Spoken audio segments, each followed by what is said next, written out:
සියලු දෙනාටම ආයුබෝවන් කියලා පිළිගන්නවා. ඉතින් වෙනද වගේම ඔබ අදත් අපිට සමග සම්බන්ධ වෙන්නේ අපේ ඉකෝන් අයි වැඩසටහනත් එක්ක. ඔයා දන්නවා මේ සමාජය තුල ලෝකයේ තුල සිදුවන බොහෝ සිදුවීම් ආර්ථික විද්‍යාත්මකව ඇසින් දකින වර්තමාන එකම වැඩසටහන කියලා කිව්වොත් නිවැරදි අපේ ඉකෝන් අයි වැඩසටහන. ඉතින් වෙනද වගේම අදත් මගේ මිත්‍රයා අපේ නදීක කෙවිටියාගල සර් ප්‍රවීණ ආර්ථික විද්‍යා දේශකවරයා සම්බන්ධ වෙනවා. මගේ මිත්‍රයා කවදත් මේ වැඩසටහනට සම්බන්ධ වෙනවා.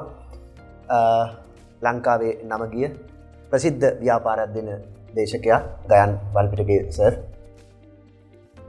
ඉතින් අපි අදත් සූදානම් වෙන්නේ මගේ මිත්‍රයත් එක්ක එකතු වෙලා අපි දෙන්න එකතු වෙලා ඔයාට අලුත් මාතෘකාවක් ඔස්සේ අලුත් ආර්ථික විද්‍යාත්මක ප්‍රවේශයක් ලබා දෙන්න. ඔබ දන්නවා අපේ රට ගත්තොත් එහෙම නිරන්තරයෙන් අර්බුදවලට මුහුණ දීපු සහ ඒ අර්බුද අභියෝග දිනපු රටක්නේ. අපි දන්නවා පෘතුගීසි, ලන්දේසි, ඉංග්‍රීසි යටත් කිරීමේ සිට මේ මෑත කාලින 30 වසරක යුද්ධය දක්වා විවිධ අර්බුද ඔස්සේ පන්නරේ ලැබපු මිනිසුන් පිරිසක් ජීවත් වෙන රටක් එක පැත්තකින්. ඒ නිසා අර්බුද කියන දෙක අපිට අරුමයක් නෙවෙයි.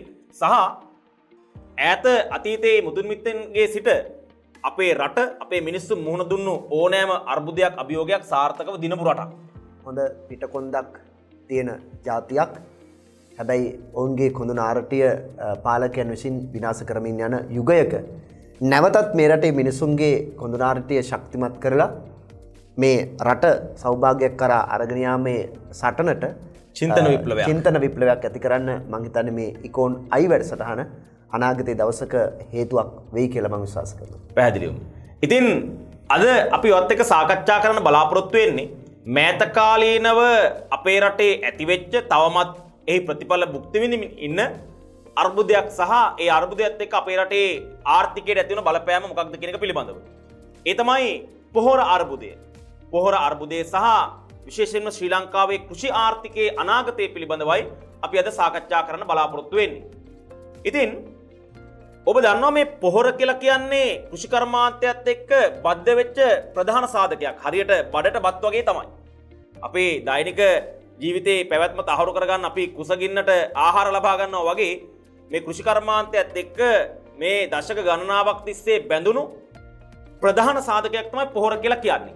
ඒ නිසාම මේ මෑත කාලීන දේශපාලන බලපෙරළි තුල ප්‍රධාන සන්තෝෂමක් නැත්නම් ප්‍රධාන සාධකයක් බවට පත් වුණා මේ පොහොර.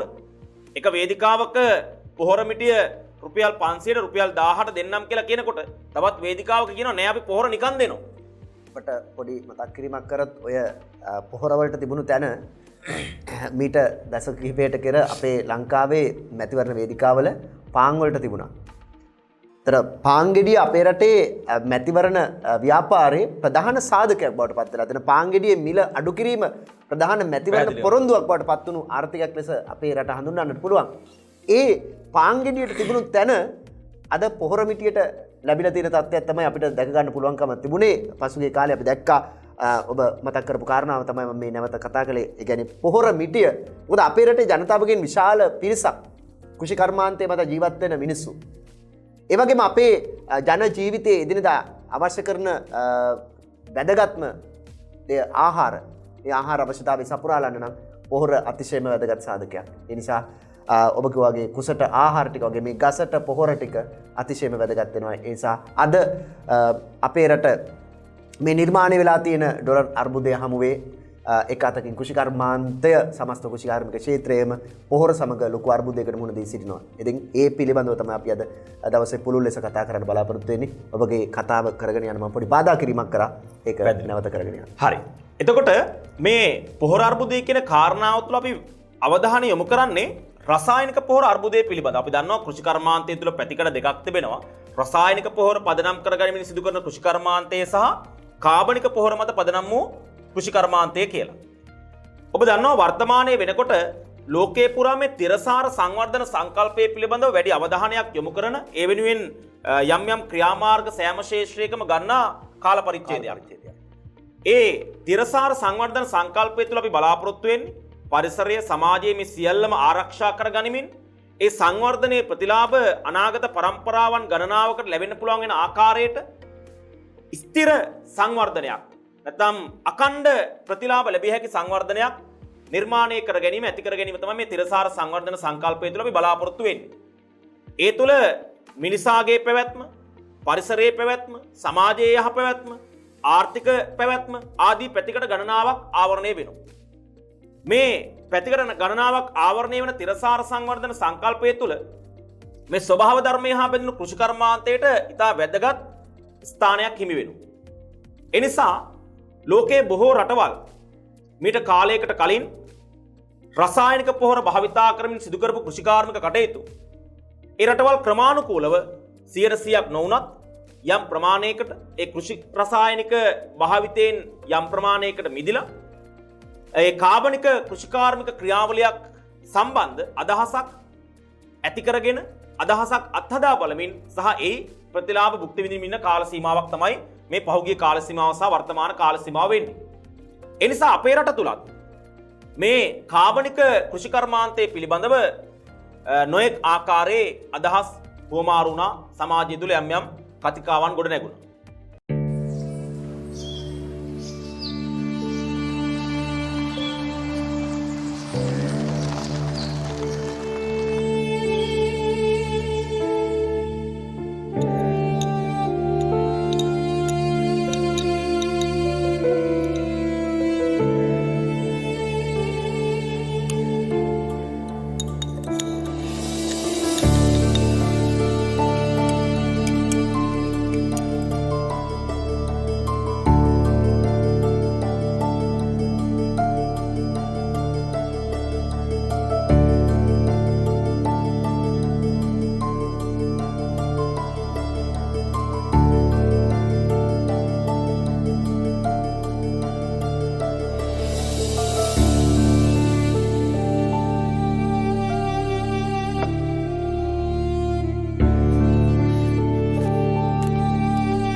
ශිල්පය මනා ලෙස උගනින්නට E-level කුප්පිය ඉන්න අපි ඉගෙන ගමු. දැන්ම ඇප් එක ඩවුන්ලෝඩ් කරගන්න.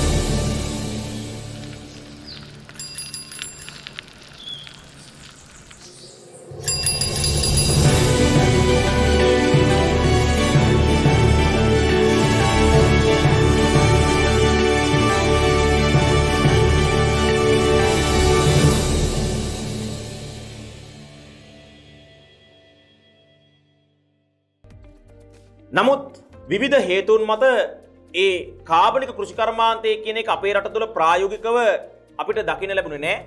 ඒක බොහොම අල්ප වශයෙන් ග්‍රාමීයව සමහර මිනිසුන් වාණිජ පරමාර්ථයෙන් තොරව තමන්ගේ පරිභෝජන අවශ්‍යතාවය සඳහා මේ කාබනික කෘෂිකර්මාන්තය පවත්වාගෙන ගියා. නමුත් මේ තිරසාර සංවර්ධනය සහ මිනිසුන්ගේ සෞඛ්‍ය පදනම් කරගෙන මේ කාබනික කෘෂිකර්මාන්තය සඳහා නැඹුරුවීමේ ප්‍රවණතාවයක් සහ වැදගත්කමක් ලෝකේ පුරා පෞද්ගලික දශකයේ දෙක කාල සීමාව තුළ නිර්මාණය වෙන්න තිබුණා.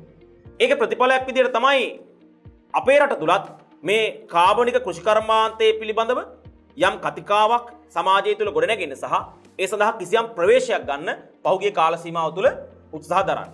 අපි දන්නවා දැන් පහුගිය කාල සීමාව තුළ ජනාධිපතිවරණ ප්‍රතිපත්ති ප්‍රකාශනයන් තුළ අපේ වර්තමාන ජනාධිපතිතුමාගේ ප්‍රතිපත්ති ප්‍රකාශනය තුළ පැහැදිලිව දක්වලා තිබුණා හරිත කෘෂිකර්මාන්තයක්.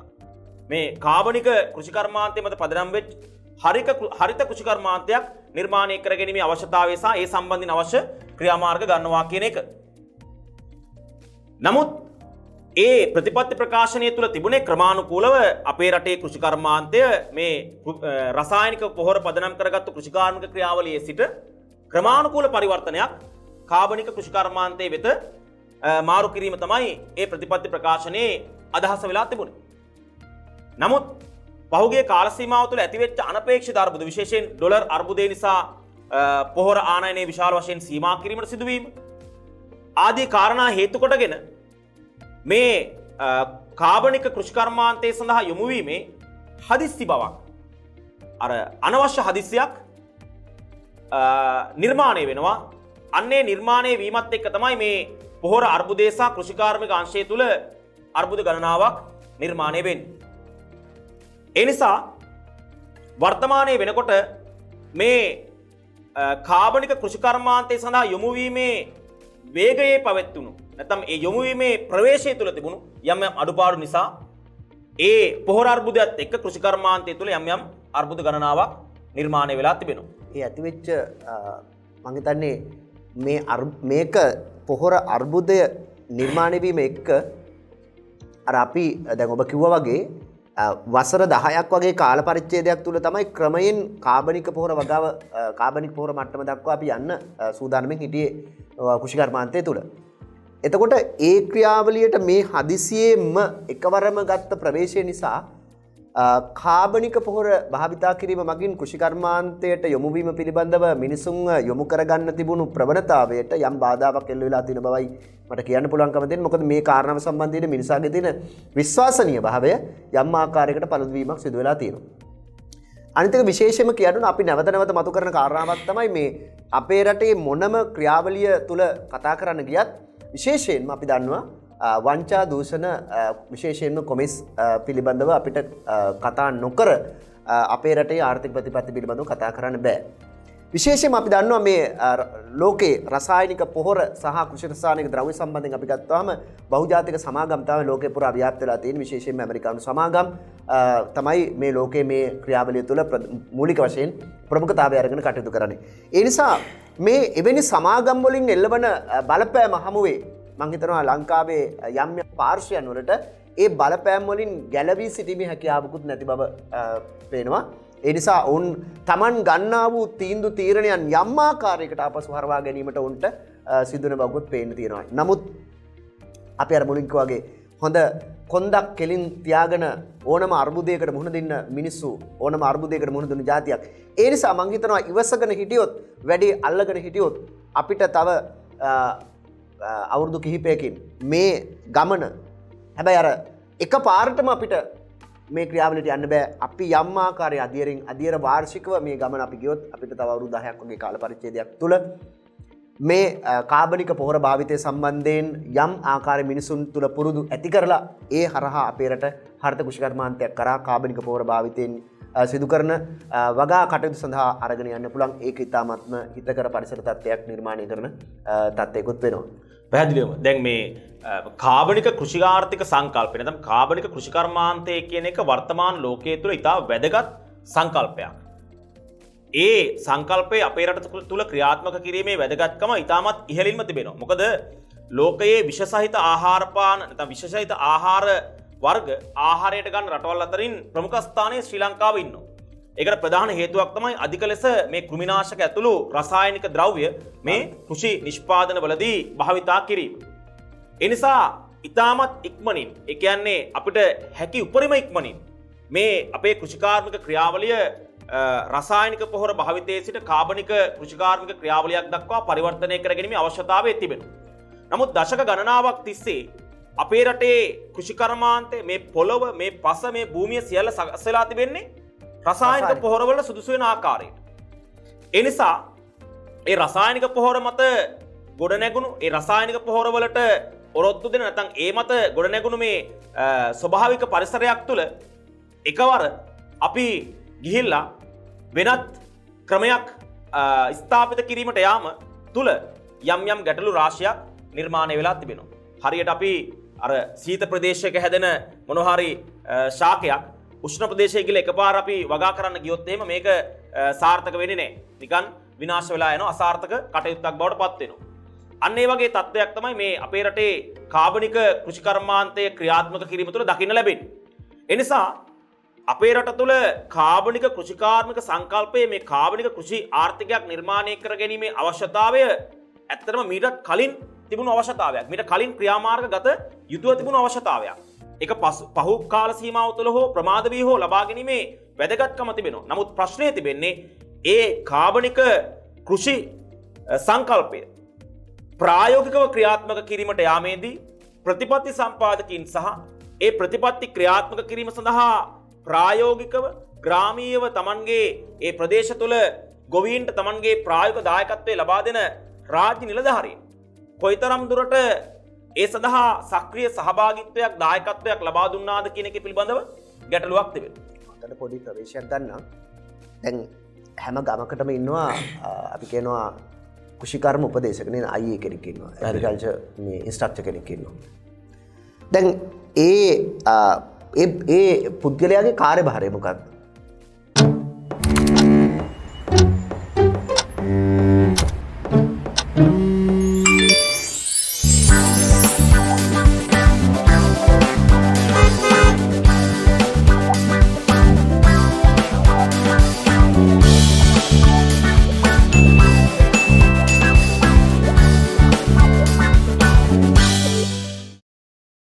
මතු රැකෙන ශිල්පය මනා ලෙස උගනින්නට A-level කුප්පිය දැන්ම ඇප් එක ඩවුන්ලෝඩ් කරගන්න. මට හඳුනාගන්න ලැබුණා එක්තරා එවැනි පුද්ගලයෙක්. මම උදාහරණයක් වශයෙන් කියන්නේ. එතකොට දැන් මේ කාබනික පොහොර භාවිතය සමග මේ කොවිඩ් ව්‍යාප්තිය ඇවිල්ලා රටට එන ඩොලර් අර්බුදය එක්ක ආණ්ඩුව යම් ප්‍රතිපත්ති මේ තීරණයකට යනවා. අපි කාබනික පොහොර භාවිතයට යනවා. හැබැයි කාබනික පොහොර භාවිතය කියන කාරණාව මේ එක පැය 24කින් කරන්න පුළුවන් කාරණාවක් නෙමෙයි. ඒක කිසියම් කාල පරිච්ඡේදයක් මාස 2-3 කාල පරිච්ඡේදයක් අවශ්‍යයි මේ කාබනික පොහොර නිෂ්පාදනය කරගන්න මේ වගේ ලොකු ක්‍රියාවලියක්. නමුත් මම ඒ උපදේශකවරයාගෙන් අහුවා දැන් ඕගොල්ලෝ මොනවද කරන්නේ මේ ඕගොල්ලෝ කොහොමද මේක උපදෙස් දෙන්නේ මේ ගම්වල මිනිස්සුන්ට ඇවිල්ලා. අනේ මට දුන්න පිළිතුරු තමයි අපිට කිසිම අර්බුදයක් නෑ. අපිට මේක හරි කරදරයක්. අපිට මේක හරි කරදරයක්. අර දුන්නු පොහොර ටික දුන්න නම් ඒ පොහොර ටික බෙදලා අපිට ඉන්න තිබුණා. මේක මහා මල වදයක් කියන තත්ත්වෙට තමයි මේ උපදේශකවරයා ඔහුගේ අදහස් ප්‍රකාශ කිරීම කරේ. එතකොට අපිට මතුවෙන ගැටලුව එතකොට රජයේ නිලධාරියෙක් විදියට ඔහුට මේ සමාජයේ යම් කාර්යභාරයක් පවරලා තියෙනවා. මේ සමාජයට අවශ්‍ය කරන කෘෂිකර්ම ඒ උපදේශකවරයා එයාට තියෙනවා ගමට ඇවිල්ලා ගමේ කෘෂිකර්මාන්තය සම්බන්ධයෙන් යම්කිසි වැඩපිළිවෙලක් ක්‍රියාත්මක කරන්න. එතකොට ඔවුන් ඒ වැඩපිළිවෙල ක්‍රියාත්මක කරන්නේ නැහැ. ගමේ මිනිස්සයාට කාබනික පොහොර ටික හදාගන්න තාක්ෂණය දන්නේ නැහැ. ඒ තාක්ෂණය දන්නේ වැඩපිළිවෙල දන්නේ එයා ඒ වැඩපිළිවෙල වෙනුවෙන් තමයි කෘෂිකර්ම උපදේශකෙක් පත් කරලා තියෙන්නේ. එතකොට ඒ අයගේ කාර්යභාරය මේ ගමින් ගමට ලැබෙනවද? කාබනික පොහොර ටික නිෂ්පාදනය කර ගැනීම සඳහා අවශ්‍ය කරන කොම්පෝස්ට් ටික හදාගන්නේ කොහොමද? නිකම් මේ කුණු ටිකක් එකට එකතු කරලා දාලා ඉවර කොම්පෝස්ට් හදන්න බෑ. ඒකට තියෙනවා ඒකෙත් තියෙනවා යම් රසායනික ක්‍රියාවලියක්. එතකොට ඒ තාක්ෂණික දැනුම ගමේ මිනිස්සුන්ට ලබා දෙන්න බැඳුණු යම් රාජ්‍ය යාන්ත්‍රණයක් තියෙනවා. එතකොට මේ වගකීම් දරන මේ නිලධාරී පන්තියක් ඉන්න ඔවුන් මේ තමන්ගේ රාජකාරිය හරියාකාරව ඉටු කරනවා. එහෙම ඉටු කරනවා නම් ගමින් ගමට ගිහිල්ලා ඒ ගමේ නිලධාරියා විසින් තමන්ගේ ක්‍රියාවලිය ඉටු කරනවා නම් ගමේ මිනිස්සුන්ට මේ කොම්පෝස්ට් හදා ගන්නවා කියන කාරණාව පිළිබඳව යම් ආකාරයක තාක්ෂණික දැනුමක් ලැබෙනවා. නමුත් මිනිස්සු දන්නේ නැහැ. මිනිස්සු කල්පනා කරන්නේ මේ කොළරොඩු ටිකක් එකට එකතු කරලා මේක දිරණකන් තියලා මේක පාවිච්චි කරන එක තමයි කොම්පෝස්ට් කියන්නේ කියලා. ඒ නිසා තමයි මිනිස්සු මේ වැඩේට බය. නමුත් ඒක නෙමෙයි. හරි මේකේ තියෙන රසායනික ක්‍රියාවලියක් ඒ ක්‍රියාවලිය කරගන්නේ කොහොමද? ගෙදරකට එක ගොවි බිමකට හැම මිනිස්සෙකුටම තමන්ගේ නිවසට අවශ්‍ය කරන කොම්පෝස්ට් එක හදාගන්නේ කොහොමද කියන කාරණාව සම්බන්ධයෙන් පුළුල් දැනුමක් ලබා දීමේ වගකීම මම හිතන්නේ කෘෂිකර්ම උපදේශකයා සතුව තියෙනවා. නමුත් අපේ රටේ ක්‍රියාවලිය සිදු කරන්නේ නැහැ. එතකොට මම තව පොඩි තැනකට ආවොත් එහෙම මේ විශේෂයෙන්ම මේ පොහොර අර්බුදය නිර්මාණය වෙන්නේ. අපි දන්නවා අපේ රටේ කොවිඩ් වසංගතය ඇවිල්ලා අපේ රටේ විතරක් නෙමෙයි මුළු ලෝකෙම ලොකු ආර්ථික වැස්මක් හැම ආර්ථිකයක්ම තමන්ගේ ආර්ථිකයන් වසා දැමීමේ ක්‍රියාවලියකට ආවා. ඒ වසා දැමීමේ ක්‍රියාවලිය සමග විශේෂයෙන්ම අපේ රට ආදායම් උපයපු සංචාරක ක්ෂේත්‍රයේ ආදායම් අපිට අඩු වෙනවා.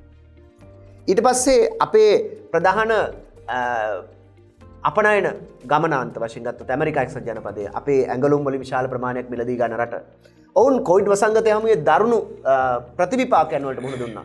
ඇමරිකා එක්සත් ජනපදයේ වගේ රටවල් විශේෂයෙන්ම යුරෝපා කලාපය මේ කොවිඩ් වසංගතය නිසා දරුණු ප්‍රතිවිපාකයන් වලට මුහුණ දුන්නු කලාපයක් බවට පත් වුණා. ඒතර අපේ ප්‍රධාන අපනයන ගමනාන්තයන් විසින් අපි අපනයනය කරන වහන් සදා කරපු ඉල්ලුම මේ කාල පරිච්ඡේදය තුල අඩු කළා. ඒ නිසා අපිට ලැබෙන අපනයන ආදායම් සීමා වෙන්න පටන් ගත්තා. දැන් මේ තත්ත්වයන් තුළ අපේ ගෙවුම් ශේෂය අපිට වෙළඳ ශේෂය තුළ ලොකු හිඟයක් නිර්මාණය වෙනවා. කොහොමද අපේ ආනයන වියදම් අපි පියව ගන්න අපේ ලැබෙන අපනයන ආදායම් තුලින්. ඒ නිසා අපි සාමාන්‍ය ආර්ථික විද්‍යාව ඉගෙන ගන්න මේ දරුවෝ දන්නවා අපි රටක් මේ ගෙවුම් ශේෂ අර්බුදයකට මුහුණ දෙනකොට එතකොට කෙටි කාලීන වශයෙන් මේ තියෙන හිඟයන් අපි අවම කර ගැනීම සඳහා ගන්න ක්‍රියාමාර්ග මොනවද කියන කාරණාව. අපිට පුළුවන් අපේ ආනයන වියදම් සීමා කර ගැනීම සඳහා අත්‍යවශ්‍ය නොවන ආනයන සීමා කිරීමේ ක්‍රියාමාර්ගයන් වලට යන්නේ. එතකොට ආණ්ඩුව යම් ආකාරයේ මේ අත්‍යවශ්‍ය නොවන ආනයනයන් සීමා කිරීමේ ඒ වැඩසටහන මේ ප්‍රතිපත්තිය ක්‍රියාත්මක කරන අතරතුර විශේෂයෙන් අපි දක්වා රට වාහන ආනයනය කිරීම සීමා කරලා විවිධ අත්‍යවශ්‍ය නොවන විවිධ වාහන ආසේවා තිබුණා. ඒ වාහනයනය සීමා කරලා තොර යම් වැඩ පිළිවෙලක් ක්‍රියාත්මක වෙනවා. ඒ අතරතුරේදී ආණ්ඩුව ප්‍රතිපත්ති මේ ක්‍රියාමාර්ගයට යනවා පොහොර ආනයනය සඳහා වාර්ෂිකව අපේ රටේ අති විශාල ඩොලර් ප්‍රමාණයක් අපේ රටෙන් විදේශ රටවල් වලට ඇදී යනවා. මේ නිසා එකවරම ප්‍රතිපත්ති මේ තීන්දුව තීරණයකට එනවා. අපි ඊළඟ කන්නේ සඳහා කාබනික පොහොර තමයි භාවිතා කරන්නේ, රසායනික පොහොර භාවිතයට අපි යන්නේ නැහැ කියලා. නමුත් ඒ ප්‍රතිපත්තිය උන් නිර්මාණය කරගන්නේ ඒ ප්‍රතිපත්තිය ක්‍රියාත්මක කිරීමේ අවශ්‍යතාවය මත නෙමෙයි. කෙටිකාලීන වශයෙන් ඩොලර් අර්බුදයට විසඳුමක් සොයා ගැනීම සඳහා අපේ රටින් ඒ වාර්ෂික පොහොර ආනයනය සඳහා ගලා යන විශාල ඩොලර් ප්‍රමාණය ඉතුරු කර ගැනීමේ පියවරයක් වශයෙන්. හැබැයි ඒ අර්බුදය එතනින් ඔවුන් ඩොලර් පිටරටට ගලා යාම වළක්වාගෙන ඒ අර්බුදය ඩොලර් අර්බුදය විසඳ ගන්න ක්‍රියාමාර්ගයක් ගන්නකොට ඔවුන් එතනින් එහා පැත්තට හිතුවේ නෑ අපේ ආර්ථිකය ඇතුලේ බත් කන මිනිසුන්ගේ බත්පතට මේකෙන් ඇතිවන බලපෑම පිළිබඳව.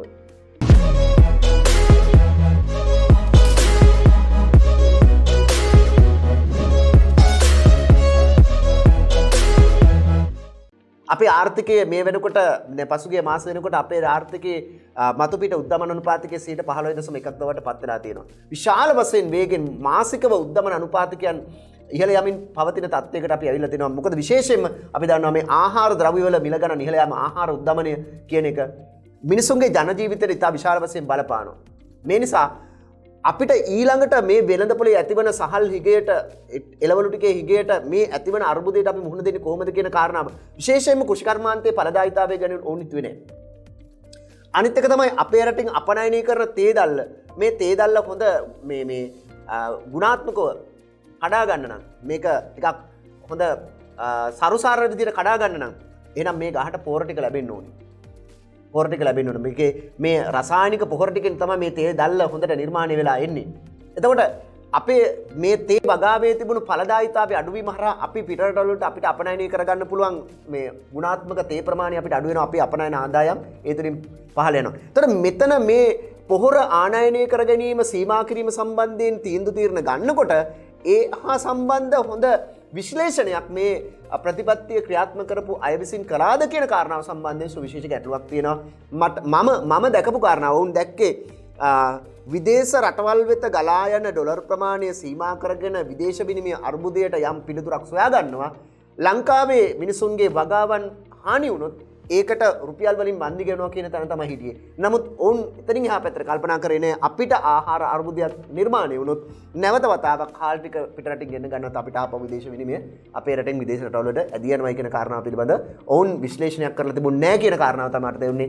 එතකොට මේ තත්ත්වය තුළ අපේ රටේ ආහාර වෙළඳපොළ විශේෂයෙන්ම සහල් වෙළඳපොළේ හිඟයන් ඇති වෙනකොට ඊට පස්සේ තමයි කල්පනා කරන්න පටන් ගන්නේ දැන් මේ සමග අපේ රටේ ඵලදායීතාවය අඩු වෙලා අපේ වෙළඳපොළට එන සහල් ප්‍රමාණය අපේ දේශීය කෘෂිකර්මාන්තය හරහා එන සහල් ප්‍රමාණය අඩු වෙනකොට ඊට පස්සේ කල්පනා කරනවා විදේශ රටවල වලින් සහල් ආනයනය කර ගැනීම සඳහා. එතකොට මම හිතන්නේ ඒ සහල් ආනයනය කරන්න යන වියදම අර පොහොර ආනයනය කරන්න ගිය වියදමට වඩා ඉහළ ගියක් බවට පත් වෙන්න පුළුවන්. ඒක දිගු කාලීනව මොකද්ද අපිට කරන්න වෙන්නේ? දිගින් දිගටම අපිට මේ සහල් ටික ආනයනය කරන්න සිද්ධ වුණොත් අත්‍යවශ්‍ය ආහාර ටික ආනයනය කර ගන්න සිද්ධ වුණොත් ඒ තුලින් අර පොහොර ආනයනය සඳහා අපි බාධක පැනබීම මගින් ඉතිරි කරගත්ත ඩොලර් ප්‍රමාණයට වඩා විශාල ඩොලර් ප්‍රමාණයක් විදේශ රටවලට නැවත ඇදී යාමක් සිදු වෙන්න පුළුවන්.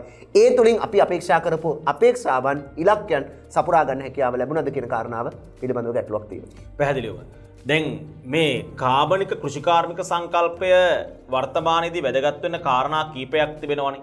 එකක් තමයි මේ තිරසාර සංවර්ධන සංකල්පයත් එක්ක මේ කාබනික කෘෂි නිෂ්පාදන නැත්නම් කාබනික කෘෂි ආර්ථිකයක් ගොඩනගා ගැනීමේ අවශ්‍යතාවය බද්ධ වෙලා තිබෙනවා. ඒ වගේම තමයි අපි අපේ රටේ ජනතාවගේ සෞඛ්‍ය පිළිබඳව කල්පනා කරනකොට අපි දකිනවා වර්තමාන වෙනකොට වකුගඩු රෝගය ඊට පස්සේ පිළිකාවලට ගොදුරු වීම ඉතාමත් දැවැන්ත ලෙස සිද්ධ වෙනවා. දිනකට පිළිකා රෝගීන් 100කට ආසන්න ප්‍රමාණයක් අලුතෙන් බිහි වෙනවා. වාර්ෂිකව 20000කට ආසන්න ප්‍රමාණයක් මේ පිළිකා රෝගය නිසා මිය යනවා. ඒ වගේම තමයි වකුගඩු රෝගය කියලා කියන්නේ. ඒ වගේම වෙනත් අතුරු ආබාධ විශාල වශයෙන් මේ වර්තමාන ජීවිතය තුළ බොහෝ පුද්ගලයන් අත්විඳිමින් විඳවමින් ඉන්නවා. විශේෂයෙන් පුංචි දරුවෝ පවා ඉපදිලා මාස කිහිපයකින් පිළිකා රෝගයට ගොදුරු වෙන අවස්ථා අපි දකිනවා. මේවට ප්‍රධාන මූලාශ්‍ර බවට පත් වෙලා තිබෙන මේ කෘෂි රසායනික ආහාර නිෂ්පාදනයේදී වැඩි වශයෙන් භාවිතා කිරීම කියන එක පිළිබඳව සොයාගෙන තිබෙනවා. ඒ නිසා මිනිසුන්ගේ සෞඛ්‍ය තත්ත්වය ආරක්ෂා කර ගැනීම සම්බන්ධයෙන්ුත් මේ සංකල්පය ඉතා වැදගත් වෙනවා.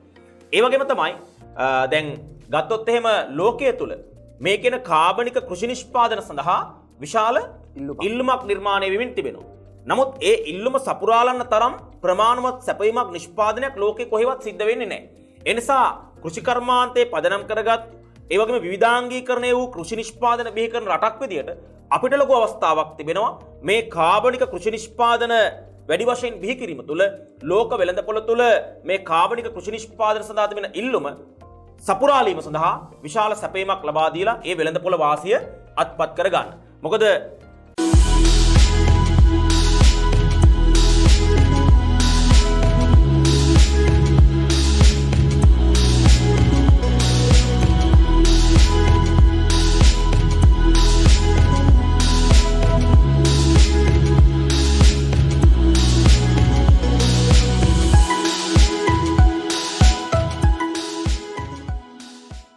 දැන් අපි සාමාන්‍ය රසායනික ද්‍රව්‍ය භාවිතා කළ නිෂ්පාදනය කරන එළවලු කිලෝවක මිල රුපියල් 100ක් නම් ඒ වගේ 3-4 ගුණයක වටිනාකමක් අපිට වෙළඳපොළ තුල නිර්මාණය කරගන්න පුළුවන් මේ කාබනික පොහොර භාවිතා කිරීම තුලින් සිදු කරන නිෂ්පාදන සඳහා. නමුත් ප්‍රශ්නය තිබෙන්නේ මේ කියන වාසි අත්පත් කර ගන්නත් මේ තිරසාර සංවර්ධන සංකල්පයට අනුගත වෙන්නත් මේ කියන කාබනික කෘෂි ආර්ථික සංකල්පය මේ භූමිය තුල රෝපණය කරන්න ගත්තු ඒ ප්‍රායෝගික ක්‍රියාමාර්ගයේ කොයිතරම් ප්‍රායෝගිකයිද කියන එක පිළිබඳව ප්‍රශ්නයක් තිබෙනවා. ඒක කොයිතරම් සාර්ථකව ක්‍රියාත්මක කිරීමේ හැකියාවක් ඔවුන් අත්කරගත්තාද කියන එක පිළිබඳවයි ගැටලුවක් තිබෙනවා. කොටින්ම කියනවා නම් මේ සංකල්පයේ ප්‍රායෝගිකත්වයේ පිළිබඳව ගැටලුවක් වර්තමාන කාලය තුල අපි දකිනවා. දැන් අපේ නදිකස කිව්වා වගේ අපේ රටේ කෘෂිකර්මාන්තය අපේ රටේ අපනයන ආර්ථිකයත් එක්ක බැඳලා තිබෙනවානේ. විශේෂයෙන් අපේ නදිකස කිව්වා වගේ තේ නිෂ්පාදනය ගත්තොත් තේ නිෂ්පාදනය මූලික වශයෙන් අපේ රටේ විදේශ විනිමය ගලාගෙන යන ප්‍රධාන කෘෂි භෝගයක් බවට පත් වෙනවා. ඒ වගේම තමයි සහල් නිෂ්පාදනය තුළ අපේ රටේ ප්‍රධාන ආහාර වර්ගයේ බවට පත් වෙන්නේ සහල්. ඒ නිසා අඩුම තරමේ අපනයනය කිරීමට නොමැති වුණත් අපේ දේශීය අවශ්‍යතාවය සපුරා ගන්න, දේශීය පරිභෝජන අවශ්‍යතාවය සපුරා ගන්න ප්‍රමාණවත් සහල් අපි රට තුළ නිෂ්පාදනය කරගත යුතුව තිබෙනවා. ඒ වගේම එළවලු නිෂ්පාදනය සහ අනිකුත් කෘෂි නිෂ්පාදනත් ඒ ආකාරයෙන්මයි. එතකොට මේ ඩොලර් අර්බුදයට විසඳුමක් විදියට එක පැත්තකින් පොහොර ආනයනයේ සීමා කරලා ඩොලර් ටික රැකගන්න උත්සාහ කරනකොට අපේ නදිකස කිව්වා වගේ අනෙක් පැත්තෙන් අපේ තේදළු නිෂ්පාදනය අඩු වෙලා තේ නිෂ්පාදනය පහළ ගිහිල්ලා ඒ පැත්තෙන් ලැබෙන ඩොලර් ආදායම පහළ යනවා. මෙහෙන් රැකගන්න ඩොලර් ප්‍රමාණයට වඩා වැඩි ප්‍රමාණයක් මෙහෙන් නොලැබී යනවා අර තේ නිෂ්පාදනයේ විශාල වශයෙන් පහළ යාම තුළ. ඒ විතරක් නෙමෙයි අර සහල් ප්‍රමාණවත්ව නිෂ්පාදනය කිරීම නොහැකි වීම තුළ විශාල වශයෙන් සහල් ආනයනය කරන්න වෙනවා. ඒ තුලත් රැකගත්තු ඩොලර් ප්‍රමාණයට වඩා වැඩි ප්‍රමාණයක් රටෙන් පිටතට ගලාගෙන යනවා. ඒ වගේම තමයි දැන් අපේ දේශීය උද්දමනය ඉහළ යන්න මේක ප්‍රබල සාධකයක් වෙනවා. අපේ වෙළඳපොලේ භාණ්ඩවල මිල ඉහළ යනවා. අපේ දේශීය වෙළඳපොලේ භාණ්ඩවල මිල ඉහළ යනකොට අපි දන්නවා ආර්ථික විද්‍යාවේ න්‍යාය අනුව දේශීය මිල මට්ටම වැඩි වෙනකොට අපි අපනයනය කරන භාණ්ඩවල මිල වැඩි වෙනවා.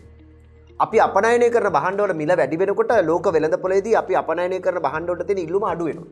අපි උදාහරණයක් විදිහට කිව්වොත් එimhe අපි නිෂ්පාදනය කරන තේ කිලෝ එකක මිල වැඩි වුණොත් ලෝක වෙළඳපොලේදී අපි අපනයනය කරන තේ කිලෝයකට තියෙන ඉල්ලුම අඩු වෙනවා. ඒ තුලිනුත් සිද්ධ වෙන්නේ අපේ අපනයන ආදායම් පහත බැසීම. එතකොට මේකට නිසි විශ්ලේෂණයක් සිදු වෙලා නැහැ කියන කාරණාවෙන් මම මේ මතු කරන්නේ. අපි හැමතිස්සෙම ජාත්‍යන්තර වෙළඳපොලේ අපි ජාත්‍යන්තර වෙළඳාමේ තරංකාරීත්වය ගැන කතා කරනවා. ජාත්‍යන්තර වෙළඳාමේදී රටක් තරංගකාරී වෙන්න නම් සෙසු රටකට වඩා නැත්නම් සෙසු නිෂ්පාදකයෙකුට වඩා අඩු මිලක් යටතේ මේ භාණ්ඩේ ලෝක වෙළඳපොලට යවන්න පුළුවන් වෙන්න ඕනේ. එහෙම නැත්නම් සෙසු තරංකරුවෙක් දෙන භාණ්ඩයට වඩා ගුණාත්මක භාණ්ඩයක් සැපයීමේ හැකියාව යම් රටකට ලැබෙන්න ඕනේ. ඒක තුළ තමයි ජාත්‍යන්තර වෙළඳපොලේ හොඳ තරංකාරී සැපයුම් කරුවෙක් බවට යම් රටකට පත් වෙන්න පුළුවන් වෙන්නේ. විදේශ වෙළඳාම පාඩමේදී අපේ දරුවෝ ඉගෙන ගන්නවා මේ රටක් ජාත්‍යන්තර වශයෙන් තරංකාරී වීමේ වැදගත්කම මොකක්ද කියන කාරණාව සම්බන්ධයෙන්. එතකොට අපේ රටට මේ නිෂ්පාදනවල ගුණාත්මක භාවය රැක ගන්න බැරි වුණොත් එක පැත්තකින් අඩු ඵලදායීතාවයක් අත්පත් කරගන්න සිදු වුණොත් තවත් පැත්තකින් අපේ රටට පුළුවන් වේද අපේ රටේ ජාත්‍යන්තර තරංකාරීත්වය රැක ගන්න. අපි ලෝක වෙළඳපොලේ තේ වෙළඳාම සම්බන්ධයෙන් ජාත්‍යන්තර වශයෙන් අපි දන්නවා ඊටාම හොඳ තරංකාරී රටක්. අපි සිලෝන් ටී කියලා කිව්වම ලෝකයේ අංක 1 මට්ටමේ තියෙන නිෂ්පාදනයක්. ඉතින් ඒ මට්ටම අපිට රැක ගන්න පුළුවන් වෙනවද? අපි අපනයනය කරන භාණ්ඩය අපිට ගුණාත්මකව නිෂ්පාදනය කරගන්න බැරි වුණොත් අපි ලෝක වෙළඳපොළ තුල තරංකාරීත්වයෙන් පහත බැසෙන රටක් බවට පත් වෙනවා. ඒ නිසා අපි ඕනෑම ප්‍රතිපත්තිමය තීන්දුවක් තීරණයක් ගන්නකොට අපේ රට තුල අපි විවිධ වැඩසටහන් වලදී මේ කාරණා මතු කරලා තියෙනවා. දේශපාලනික වශයෙන් අපි කියනවනේ අර මේ දේශපාලන ප්‍රමුඛතාවයේ මත තීන්දුව తీරන ගන්නවා කියලා. දේශපාලනික ස්වාර්ථය සඳහා දේශපාලනික ස්වාර්ථය සඳහා තීන්දුව తీරන ගන්නවා කියලා ආර්ථික විද්‍යාත්මකව තේරෙනවා. දේශපාලන ස්වාර්ථය වෙනුවෙන්. හරි? ඊට පස්සේ අපි කියනවා අවිදූර දෘෂ්ටිකත්වය කියලා රජයේ ප්‍රතිපත්තිමේ තීන්දුව తీරනවල. අර දුර බලන්නේ නැහැ. නේද? මට බෞද්ධ ඉතිහාසයේ කතාවක් මතක් වෙනවා අර ඒක අවස්ථාවක් කියනවනේ පුත දුර බලන්න ළඟ බලන්න කියලා වටලා. පැහැදිලි. නේද? ඒක අපේ පාලකයන් නැවත නැවතත් මතක් කර දෙන්න අවශ්‍ය කරන සුවිශේෂ කාරණාවක් පාලකීනි දුර බලන්න ළඟ බලන්න කියලා වටලා. හැම කාරණාවක් සම්බන්ධයෙන්ම විශ්ලේෂණයකින් යුතුව අපි තීන්දුව తీරන ගන්නට ඕනේ. එවැනි විශ්ලේෂණාත්මක තීන්දුව తీරන ගැනීමක් අපි සිදු කළොත් අනිවාර්යයෙන්ම අපිට මේ කාබනික පෝර භාවිතය සඳහා තියෙන ඉඩ ප්‍රස්තාවන් ඉතාමත්ම ඉහළයි. නමුත් ඒකට අපි ජනතාව දැනුවත් කරමින් රටේ ජනතාවට මේකේ වැදගත්කම පහදා දෙමින් ඔවුන්ව ඒ මගට යොමු කර ගැනීම සඳහා විශේෂයෙන් මම අර කලින් මතක් කරපු කුෂිකර්ම උපදේශකවරුන්ගේ සහාය ලබා ගනිමින් යම් සුවිශේෂ වූ ජාලාත්මක වැඩසටහනක් ක්‍රියාත්මක කිරීමේ අවශ්‍යතාවය තියෙන. එහෙම කරොත් අපිට යම් කාල පරිච්ඡේදයක් තුළ අවංකව මේ වැඩේ කිරීම සඳහා දේශපාලනික උවමනාව රාජ්‍ය නිලධාරී යාන්ත්‍රණය මේ සියල්ල එකට එකතු වුණොත් අපිට මේ ක්‍රියාවලිය අනිවාර්යෙන් ජය ගන්න පුළුවන්. පැහැදිලිවම.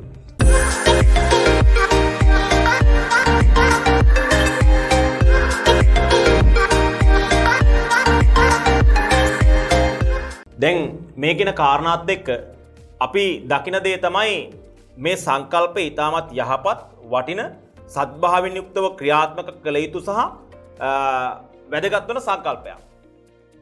මේක කොහොමද ප්‍රායෝගිකව ක්‍රියාත්මක කරන්නේ? දැන් අර අපේ නදිකස කිව්වා වගේ අපේ රටේ අපි දකින ප්‍රධාන දුර්වලතාවයක් නේ අංශ අතර අන්තර් සම්බන්ධතාවයක් නොමැති වීම. දැන් කෘෂි කර්මාන්තයේ රටේ ආර්ථිකයත් එක්ක බැඳිලා තියෙනවා. කෘෂි කර්මාන්තයේ අපනයන ශේෂයත් එක්ක බැඳිලා තියෙනවා. කෘෂි කර්මාන්තයේ රටේ ජන ජීවිතයත් එක්ක බැඳිලා තියෙනවා. එතකොට කෘෂි කර්මාන්තයේ සම්බන්ධයෙන් කිසියම් ප්‍රතිපත්තියක් සකස් කරනකොට මේ කියන අනිකුත් අංශවල ඉන්න ප්‍රවීණයින් සම්බන්ධ කරගෙන ඒ සෑම ශේෂ්ත්‍රයකටම ඇතිවන අවාසිදායක බලපෑම් හැකිතාක් අවම කරගනිමින් ඒ ප්‍රතිපත්ති සම්පාදනය කළ යුතුයි. දැන් අපි අර කලින් සඳහන් කළා වගේ දැන් මේ ප්‍රතිපත්තිය ක්‍රියාත්මක කිරීමේදී මුලින්ම කළ යුතුව තිබුණේ ඒ සඳහා සුදුසු පසුබිමක් නිර්මාණය කර ගැනීමනේ. දැන් අපි කෘෂි රසායනික රසායනික පොහොර භාවිතයෙන් කාබනික පොහොර භාවිතයට මාරු වෙනවා නම් ගොවියා තුළ විශ්වාසයක් ඇති කළ යුතුයි මේ කාබනික පොහොර භාවිතයෙන් අර කලින් වගේ හෝ ඒහා අසන්න නිෂ්පාදනයක් බිහි කළ හැකි කියන විශ්වාසය ගොඩනැගිය යුතුයි. ඒ නිසා මුලින්ම ශේෂ්ත්‍ර පරීක්ෂාවක් කරලා ඒ අදාළ විසඳුම් නැත්නම් ඒ කාබනික පොහොර භාවිතා කරලා එවැනි නිෂ්පාදනයක් සිදු කළ හැකි කියන එක ප්‍රායෝගිකව ගොවියට දකින්න අත්විඳින අවස්ථාව සලසා දිය යුතුයි. ඒ වගේම තමයි දැන් අර ඔබ මතු කළා වගේ ගයන් දැන් අපේ රටේ විතරක් නෙමෙයි සමස්ත ලෝකයේම කාබනික පොහොර භාවිතය නිෂ්පාදනය කරපු ඒ භාණ්ඩ සඳහා විශාල ඉල්ලුමක් තියෙනවනේ. එතකොට හැම ගොවියෙකුටම තමන්ගේ වගා බිමෙන් කිසියම් කොටසක් මෙන්න මේ කාබනික පොහොර භාවිතයෙන් නිෂ්පාදනය කරන භාණ්ඩ නිෂ්පාදනය කිරීම සඳහා යම් පෙළඹවීමක් ඇති කරගන්න තිබුණා දීර්ඝකාලීන වශයෙන්. එහෙම කරපුවාම එයාටම පේනවා තමන්ගේ කාබනික පොහොර භාවිතයෙන් කරපු නිෂ්පාදනයට වෙළඳපොළෙන් තමන්ට ලොකු ආදායමක් ලැබෙනවා. රසායනික පොහොර භාවිතයෙන් කරපු එකට තමන්ට රසායනික පොහොර ටිකට ලොකු වියදමක් යනවා. එතකොට ඒ වලින් ඒට වඩා තමන්ට ලොකු ආදායමක් මේකෙන් ගන්න පුළුවන්. තමන්ගේ සෞඛ්‍යයටත් හොඳයි. මේ කාරණාව උන්ටම හොඳින් පෙනී යනවා. එතකොට එයාට අපි විශේෂයෙන් එයාම අපි යොමු කරන්න අවශ්‍ය අපේ නෑ. එයාම හඳුනාගෙන එයාට වැඩි ආදායමක් ලැබෙන්නේ මොන ක්‍රමයෙන්ද? අපි දන්නවනේ වෙළඳපොළ ක්‍රමය තුල ලාභය උදෙසා කටයුතු කරන ව්‍යවසායකයා කොහොමද කටයුතු කරන්නේ කියලා. ඒතකොට එයාම ක්‍රියාත්මක වෙනවා මේ මම කාබනික පොහොර භාවිතයෙන් නිෂ්පාදනය කරන්නෙක් බවට පරිවර්තනය වෙන්නේ. එයාට වැඩි ආදායමක් ලැබෙන වෙළඳපොළ නිර්මාණය කරලා දෙනකොට. ඒතකොට එතනට අපි ක්‍රමයෙන් යන්නට තිබුණා. නමුත් මේ ප්‍රතිපත්ති අසාර්ථක භාවය වෙන්නේ මේක හදිසියේ ක්‍රියාත්මක කිරීමට යාම නිසා ගොවියා තුළ මේ පිළිබඳව තිබුණු විශ්වාසනීය භාවය බිඳ වැටීම තමයි. ඒක එවැනි කාරණාව සම්බන්ධයෙන් තියෙන විශ්වාසනීය භාවය විශේෂයෙන් ඔබ දකිනවා මේ මාධ්‍ය තුලින් දිනපතා පෙන්නනවා කාබනික පොහොර භාවිතා කරලා මෙන්න ගොයම කහ වෙලා අස්වනු නැහැ. මේක අඳෝනාවක් විදියට දුක් ගැනවිල්ලක් විදියට දිගින් දිගටම දකිනවා. ඒතකොට රටේ සාමාන්‍ය මේ කුෂිකර්මාන්තයේ නිරත වෙන ජනතාව තුළ ඒත්තු ගැන්වෙන කාරණා මොකද්ද? මේ කාබනික පොහොර භාවිතය කිරීම අසාර්ථකයි කියන කාරණාව තමයි නිරන්තරයෙන් ජනතාවගේ ගොවියාගේ මනසට යන්නේ. ඒ නිසා මේ සම්බන්ධයෙන් අපිට මේ තියන්න තිබුණු ඉදිරි පියවරයන් සියල්ලම අසාර්ථක වෙන්නට මේක හේතුවක් වෙනවා. මිනිස්සු මේ වන විටත් කාබනික පොහොර භාවිතයෙන් කරන කෘෂිකර්මාන්තය අසාර්ථකයි කියන මානසික මට්ටමට ගොවියා ගෙන එන්නට මේක යම් රුකුලක් වෙලා තියෙනවා. මම යම් ආකාරයක විශ්වාස කරනවා මේක මම අර කලින් කිව්වාගේ මේ ක්‍රියාවලිය මේ පොහොර කියන ක්‍රියාවලිය ජාත්‍යන්තර බහුජාතික සමාගම් හරහා තමයි ක්‍රියාත්මක වෙන්නේ. ඒ නිසා ඕන් මං හිතනවා මේ වගේ ක්‍රියාවලින් තුළ දිගින් දිගටම පිටුපස්සේ ඉන්නවා මේ කාබනික පොහොර භාවිතයෙන් ගොවියා ගලවාගෙන නැවත රසායනික පොහොරම ඉල්ලමින් රසායනික පොහොර මගින් කෙටිකාලීනව නිෂ්පාදනයක් ලොකු නිෂ්පාදනය ලබා ගන්න පුළුවන් තමයි. නමුත් මේ ක්‍රියාවලින් අපි වෙනස් වෙන්න ඕනයි කියන කාරණාව ඒත්තු ගන්නන්න අපිට මේ ගොවි ජනතාවට අවස්ථාව ලැබෙන්නේ නැහැ. ඊට කලින් පෙනී යන කාරණාව තමයි මේ ක්‍රියාවලිය අසාර්ථකයි කියන කාරණාව දිගින් දිගටම ජන මනසට අකණ්ඩව පහර ගසමින් ගොවියා යම් පෙළඹවීමක් කරනවා රසායනික පොහොර භාවිතය කරා නැවත ගමන් කිරීම. ඔබ දැකලා ඇති අපි කුඩා කාලේ ඔබට මතක දැන්න මේ තැඹිලි පාට පොත්තක් තියෙන ලොකු පිපිඤ්ඤ ගෙඩියක්. ඔව්. 2022 උසස් පෙළට ස්මාර්ට් විදියට රෙඩි වෙන්න. ශ්‍රී ලංකාවේ එකම උසස් පෙළ රූපවාහිනී නාලිකාව A-level කුප්පිය ටෙලිවිෂන්. නාලිකාංක 210 ඔස්සේ මම මෑත කාලීනව පොළවල් ගණනාවක වෙළඳ පොළවල් ගණනාවක පීරමින් සෙව්වා එවැනි ස්වරූපයේ පිපිඤ්ඤ ගෙඩියක් හොයාගන්න තියෙනවා කියලා. දැන් තියෙන්නේ අර මැලේසියන් ක්‍රමයට අපි ගෙනල්ලා වගා කරන සුදු පාට පිපිඤ්ඤක විතරයි. අපි අම්මලා පොඩි කාලේ අපිට පොලෙන් ගෙනල්ලා දුන්න පිපිඤ්ඤ ගෙඩිය තැඹිලි පාට කැකිරි ගෙඩිය වගේ ලොකු පිපිඤ්ඤ ගෙඩිය. ඒතර අපේ රටේ අර එවැනි කුෂිකාර්මික අපේ පොළවට හිතකර කුෂිකාර්මික නිෂ්පාදන අපිව නිෂ්පාදනය කළේ මේ අපේ රටේ සාමාන්‍ය අපේ පොළවේ මේ පිපිඤ්ඤ ගෙඩියක් හදන්න රසායනික පොහොර දාලා අපි හැදුවේ නෑ. ඒක සාමාන්‍ය හේනේ හැදිච්ච කැකිරි ගෙඩිය පිපිඤ්ඤ ගෙඩිය කියලා කියන්නේ මේ රසායනික පොහොර දාලා හදාගත්ත එකක් නෙමෙයි. නමුත් අද මේ ජාන තාක්ෂණය වෙනස් කරලා මේ හැම බලන්න මේ ලෝකේ ප්‍රධාන වෙළඳාමක් බවට පත් වෙලා තියෙන මේ කුෂිකාර්ම බීජ. හරි. එතකොට ඔබ දැකලා ඇති මේ අලුත් බීජයක් අපි අරගෙන වෙළඳපොලෙන් මේ පැකට් එකක් අරගෙන මේක වගා කරාට පස්සේ දෙවෙනි પરම්පරාවක් නැහැ. ඒ එන බීජයකින් නැවත අලුත් પરම්පරාවක් අලුත් ඒ බීජය හිටවලා නැවත ශාකයක් ලැබුණට ඒකේ ඵලදාවක් එන්නේ නැහැ. එතකොට මේ පළවෙනි પરම්පරාවෙන් ඒකේ ඒ ඵලදායිතාවය නැති වෙන ආකාරය තමයි ජාන තාක්ෂණය හදලා තියෙන්නේ. ඒතර මේවා ඇතුලේ ක්‍රියාත්මක වෙන්නේ මොකක්ද? මේ ජාත්‍යන්තර වෙළඳපොලේ මේ බහුජාතික සමාගම් විසින් තමන්ට තියෙන ලෝක ඉල්ලුම අඛණ්ඩව පවත්වාගෙන යාම සඳහා ඔවුන් ඇති කරලා තියෙන ක්‍රමවේදයක්. හරි. හැබැයි අපේ අර පාරම්පරික නිෂ්පාදන අපිට තිබුණා ඒ කුෂි මේ භෝග තිබුණා අපිට. ඒ භෝග අද මොකද වෙලා තියෙන්නේ මෙන්න මේ බලපෑම් ඔස්සේ මේවා ක්‍රමයෙන් වැඩි ඵලදායීතාවයක් ලබා දෙන රසායනික පොහොර සමග එකට එකතු කරලා හරිද? ඔවුන් අපිට බීජ ටිකක් දෙවෙනවා රසායනික පොහොර ටිකක් දෙවෙනවා මේ සියල්ල එකට එකතු කරගෙන අපිට පෙන්වන ලොකු නිෂ්පාදනයක් මෙන්න උඹලට හොඳ නිෂ්පාදනයක් තියෙන හැබැයි අපේ රටේ වල තිබුණු ඒ සාම්ප්‍රදායික නිෂ්පාදනයන් සියල්ලම නැති වෙලා ගිහිල්ලා දැන් එන මේ අලුත් බීජ අලුත් පරම්පරාවේ මේ කුෂිකාර්මික දේවල් මේවා රසායනික පොහොර භාවිතකින් තොරව වැඩි ඵලදායීතාවක් ලබා දීමට අසමත් වෙලා තිනවා. ඕක ඉතින් තියෙන ලොකුම ගැටලුවක්. ඒතර අපේ සාම්ප්‍රදායික අපේ කුඹුරේ වගා කරපු වී ටික අද නැහැ. වී ටික අද නැහැ. ඉතාල කෙටි කාලීන වශයෙන් ඉහළ ඵලදායීතාවයක් ලබා ගන්න පුළුවන්. නමුත් ඒ කුෂිකා මේ රසායනික පොහොර කුෂි නිෂ්පාදන භාවිතා කරලා තමයි ඒ නිමවම ගන්න පුළුවන්. එතකොට අපි දන්නේ නැහැ ඒක හරහා අපේ අත්ේ විශාල ආදායමක් අපේ රටේ ගොවි ජනතාවගේ විශාල ආදායමක් නැවත වතාවක් මේ බහුජාතික සමාගම් කරා ඇදියාමක් සිද්ධ වෙනවා. එතකොට ඇත්තටම අපි මේකට අවංකව ඔබ කිව්වා වගේ දැන් සත්භාවයකින් යුක්තව මේ ප්‍රශ්නට අපි පිළිතුරු හොයන්නට ඕනි. නමුත් ඒ පිළිතුර සෙවීම ඇතුලේ අපේ රටේ ජනතාවගේ අපේ රටේ විශේෂයෙන් බහුතරයක් වන කුෂිකාර්මික ජනතාවගේ මේ ජීවිකා වෘත්ති අහිමි කරන්න බෑ.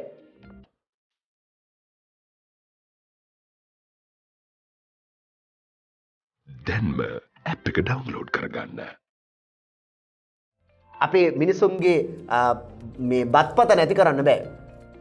අපි ඒකට විසඳුමක් ඇතුව තමයි මේ ක්‍රියාවලියට බහින්න ඕනේ. අපි දිගුකාලීන සැලැස්මක් තියෙනවා අපේ රටේ සහල් ටික වගා කරලා අවුරුද්දකට දෙකකට අපි ස්ටොක් එක හදාගෙන කොහොමද අපි ඉදිරියට යන්නේ? ඒ දිගුකාලීන වැඩපිළිවෙලක් අපිට තියෙනවද? අපි ගොවියා මේ සම්බන්ධයෙන් දැනුවත් කරලා තියෙනවද? කොහොමද ඔබේ ස්ටොක් එක තියාගන්න ඕනේ? ඒ වගේම ආණ්ඩුවට ගොවි ජනතාව සමග යන්න පුළුවන් විවිධ තියෙනවා ඇග්‍රීමන්ට්ස් එකඟතාවයන් තියෙනවා. එතන මේ වෙළඳපොළ පෞද්ගලික අංශයේ නිෂ්පාදකයා විසින් පාලනය කරන තත්ත්වයට අද පත් වෙලා තියෙනවනේ. නමුත් ආණ්ඩුවකට පුළුවන් ගොවි ජනතාව සඳහා යම් ආකාර වූ ගිවිසුම් ක්‍රමයක් ක්‍රියාත්මක කරන්න. මොකද ආණ්ඩුව තමයි පොහොර ටික සහනාධාරය මේ ගොවියට දෙන්නේ. එහෙනම් ඒ ලබා දෙන සහනාධාරය ලබා දෙනකොටම ගොවියා සමග ඇති කරගන්න පුළුවන් ගිවිසුමක්. ඔබට අපි මේ සහනාධාරය දෙනවා. හැබැයි ඔබේ නිෂ්පාදනය අපිට මෙන්න මේ සහතික මිලයට අපිට ලැබෙන්න ඕනේ. ඒතර එවැනි ක්‍රියාවලියකට ගියොත් අර වෙළඳපොලේ අපේ වෙළඳපොළ පාලනය කරන මේ ව්‍යාපාරිකයාට හැකියාව ලැබෙන්නේ නැහැ. සම්පූර්ණ මේ වෙළඳපොලේ ආණ්ඩුවේ සහතික මිලටත් වඩා උඩින් පැනලා මේ රටේ තියෙන මේ නිෂ්පාදනයකට එකතු කරගෙන පාරිභෝගිකයා සූරා කරන තත්ත්වයට මේ ආර්ථිකය අරගෙන එන්න ඒ නිෂ්පාදකයට හැකියාව ලැබෙන්නේ නැහැ. නමුත් මේවා පිළිබඳව නිසි අනාගත දැක්මක් හෝ නිසි ආර්ථික දැක්මක් යුතුව කවුරුත් කටයුතු කරන බව පේන්නේ නැහැ. ඒ නිසා මේක පොහොර අර්බුදය තුලින් පටන් ගන්න මේ ක්‍රියාවලිය කුෂිකර්මාන්ත එක පැත්තකින් ඵලදායීතාවය අඩු කරලා මේ වෙළඳපොළට එන නිෂ්පාදනය අඩු වෙලා එක් අතකින් මේ නිෂ්පාදනය සඳහා අතිවිශාල ඉල්ලුමක් නිර්මාණය වෙලා තියෙනවා. ඒ ඉල්ලුම නිසා වෙළඳපොලේ එක අතකින් මේ භාණ්ඩය විශේෂයෙන්ම හාල් කිලෝ මිල බී කිලෝ මිල විශාල ලෙස ඉහළ ගිහිලා තියෙනවා. ඒක අපේ ආර්ථිකයේ මිල මට්ටම විශාල ලෙස ඉහළ දමන්න හේතු සාධකයක් වෙලා තියෙනවා. හාල් කිලෝ මිල විශාල වශයෙන් ඉහළ ගිහිලා තියෙනවා. එමගින් නැවත වතාවක් මේ රටේ මේ බත්පත පරිභෝජනය කරන සාමාන්‍ය ජනතාවගේ ජන ජීවිතයේ එදිනදා ජන ජීවිතේ විශාල බලපෑමක් ඇති වෙලා තියෙනවා. මීට මාස කිහිපයකට පෙර සාමාන්‍යයෙන් රුපියල් 70ක 80ක 90ක මිලක මිලදී ගත්ත සාල් කිලෝවක් අද රුපියල් 150ක 60ක 70ක මිලට දෙගුණයකට එහා ගිය මිලකට මිලදී ගන්න මේ රටේ පාරිභෝගිකයට සිද්ධ වෙලා දිනවා. තමන්ගේ ජන ජීවිතේ තමන්ගේ ආර්ථික තත්ත්වය සුවිශාල වශයෙන් කඩා වැටීමකට මේ රටේ මිනිස්සු මුහුණ දීලා තියෙනවා. මේ පොහොර අර්බුදය තුල අපි අර්බුදය නිර්මාණය වෙන්නේ පොහොර තුලින්. හැබැයි ඒක මේ වෙනකොට සමස්ත අපේ ආර්ථිකයේම සුවිශාල කොටසක් වෙලාගෙන අවසానයි. අපේ රටේ සාමාන්‍ය ජනතාවගේ ජීවන තත්ත්වය පහත දකින්න රටේ දුප්පත්කම වැඩි කරන්න මේක හේතු සාධකයක් බවට පත් වෙලා තියෙනවා. පැහැදිලිවම.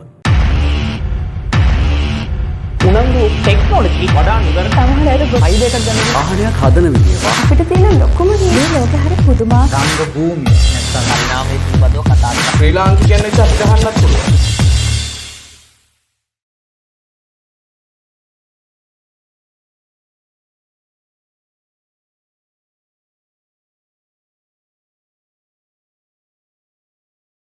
අපේ නදිකස මතක් කළා වගේ දැන් මේ අපේ රටේ දේශීය කෘෂිකර්මාන්තය කාබනික කෘෂි ආර්ථිකයකට පරිවර්තනය කර ගැනීමේ ක්‍රියාවලිය තුළ ජාත්‍යන්තර වශයෙන් විශාල බලපෑමක් අර ජාත්‍යන්තර වෙළඳපොළ තුළ ක්‍රියාත්මක වෙන මේ කූට උපාය මාර්ග සහ වෙළඳ උපක්‍රම තුළ විශාල බලපෑමක් ඇති වෙලා දෙනවා බාධාකාරී බලපෑමක්.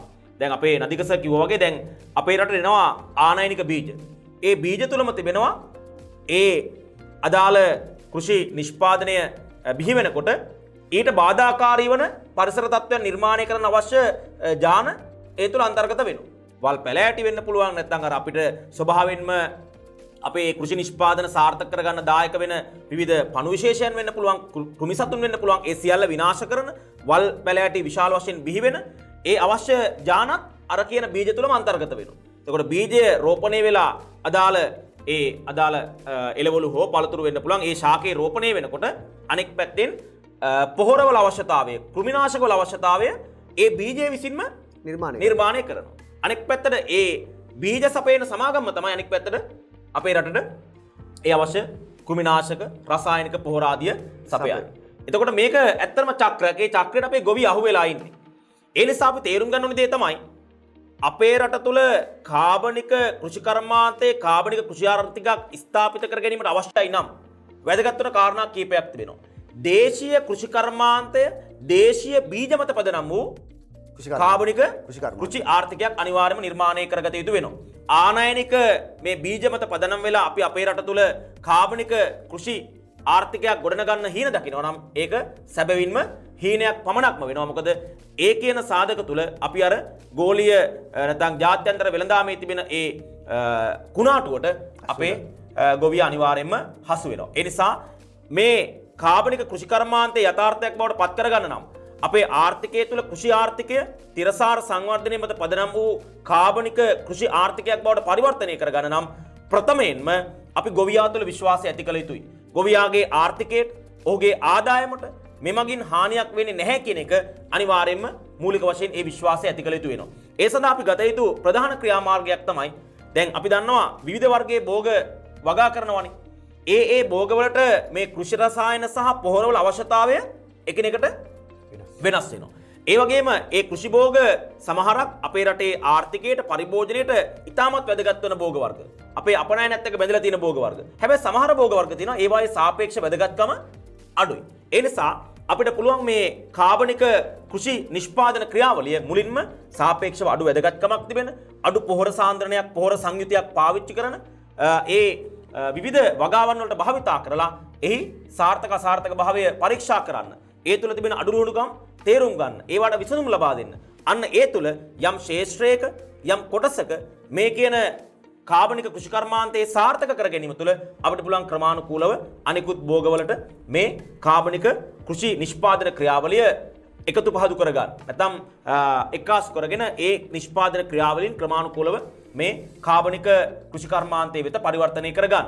ඒ නිසා මේ අපි ආර්ථික විද්‍යාත්මක මේ කාරණාව කතා කරනකොට මේ කාබනික කෘෂිකර්මාන්තය කියලා කියන්නේ ඉදිරි දශකයේ තුල ඉතාමත් වැදගත් වන ගෝලීය වශයෙන් විශාල ඉල්ලුමක් නිර්මාණය වෙන. ඒ වගේම සංචාරක කර්මාන්තයට පවා විශාල දායකත්වයක් ලබා ගන්න පුළුවන් ශේෂ්ත්‍රයක් බවට පත් වෙනවා. දැන් ලෝකයේ තුල ප්‍රවණතාවයක් නිර්මාණය වෙනවා.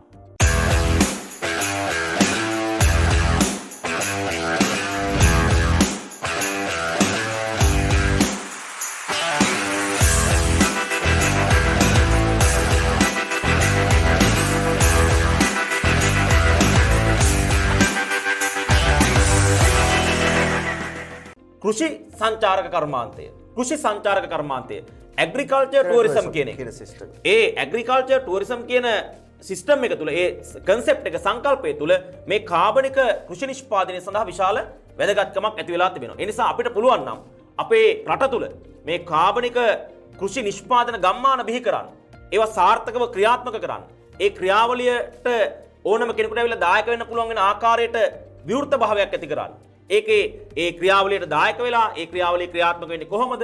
ඒ ලැබෙන අස්වැන්න ඒවා පරිභෝජනය කරන්න ආදී වශයෙන් ඒ කියන ක්‍රියාවලියට ඕනම කෙනෙකුට ඇවිල්ලා විවෘතව දායක වෙන්න පුළුවන් අර නියම ගම්මාන ඇති කරලා ඒ තුළ ලබන සාර්ථකත්වයේ ඒ ප්‍රදේශවල ඉන්න අනිකුත් ගොවීන්ට ලබා දීම තුළ ක්‍රමානුකූලව ගොවීන්ගේ ආදායමට රටේ පරිභෝජනයට අපනයනවලට හානියක් නොවන පරිදි ක්‍රමානුකූලව පියවරෙන් පියවර අපිට පුළුවන් නම් මේ කාබනික කෘෂි නිෂ්පාදන සංකල්පය ව්‍යාප්ත කරන්න ඒ තුළ අනාගතයේදී ලබන්න පුළුවන් ආර්ථික ප්‍රතිලාභ ඉතාමත් ඉහළයි. අපේ නදික සර් කිව්වා වගේ දැන් සාමාන්‍ය කෘමිනාශක භාවිතා කරලා රසායනික පොහොර භාවිතා කරලා ලබන අස්වැන්නෙන් ලැබෙන ආදායමට සමාන ආදායමක් සහ ඊට වඩා වැඩි ආදායමක් අපිට පුළුවන් කාබනික කෘෂි කර්මාන්තය තුලින් ලබන්න ඊට වඩා අඩු අස්වැන්නක් පවා ලබාගෙන. ඒ නිසා මේ කාබනික කෘෂි ආර්ථිකය නිර්මාණය කර ගැනීම ගොඩනගා ගැනීම යථාර්ථයක් බවට පත් කර ගැනීම අත්‍යවශ්‍යයි. ඒ සඳහා ගොවීන් තුල විශ්වාසය ඇති කිරීම, ක්‍රමානුකූල ක්‍රියාවලියක් නිර්මාණය කර ගැනීම, සැලසුම් සහගත වීම සහ මේ කාබනික කෘෂි නිෂ්පාදන ක්‍රියාවලිය යථාර්ථයක් බවට පත් කර ගැනීමේදී දේශීය කෘෂි කර්මාන්තයේ මත පදනම් වූ කාබනික කෘෂි ආර්ථිකයක් ගොඩනගා ගැනීම සඳහා අවශ්‍ය පිමුරුපත් සකස් කිරීම අතිශයින් වැදගත් වෙනවා.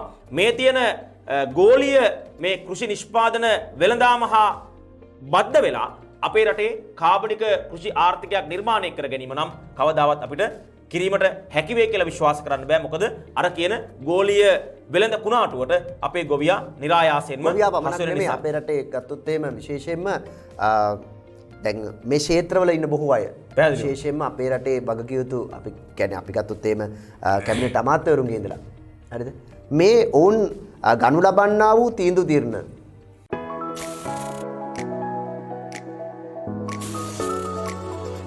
දැන්ම ඇප් එක ඩවුන්ලෝඩ් කරගන්න.